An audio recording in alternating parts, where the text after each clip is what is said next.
In a temple on the outskirts of a town, there lived a respected sage named Deva Sharma. People came from far and wide to seek his blessings, bringing gifts of food, clothes, and money. The sage sold what he didn't need and grew quite wealthy. But he trusted no one. He kept all his money in a bag that he carried under his arm at all times, never letting it out of his sight. One day, a cunning swindler passed by the temple.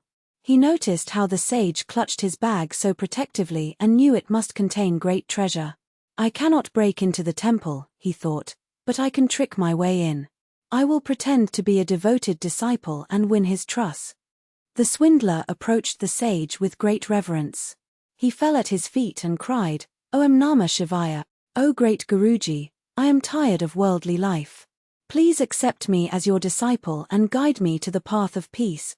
The sage was pleased but cautious. "You may stay," he said, "but you must sleep in the hut outside. No one enters the temple at night." Days passed, and the swindler proved to be a perfect disciple. He massaged the sage's tired feet, cleaned the temple spotlessly, and helped with every ritual. The sage was pleased with his dedication. But still, he never let go of his precious money bag, not even for a moment.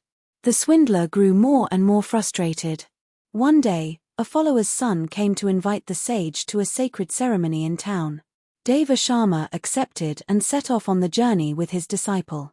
They walked through fields and forests until they reached a flowing river. The sage needed to relieve himself and looked for a private spot behind some bushes. But there was a problem. The sage couldn't take his money bag into the bushes. For the first time ever, he had to trust someone with his treasure. He carefully wrapped the bag inside his robe and handed it to his disciple. "Guard this with your life," he said. "I will return shortly." Then he disappeared behind the bushes.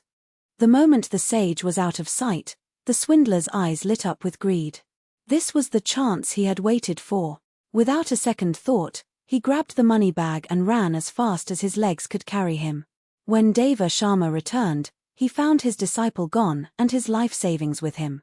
He had trusted a stranger with sweet words, and paid the price for his foolishness.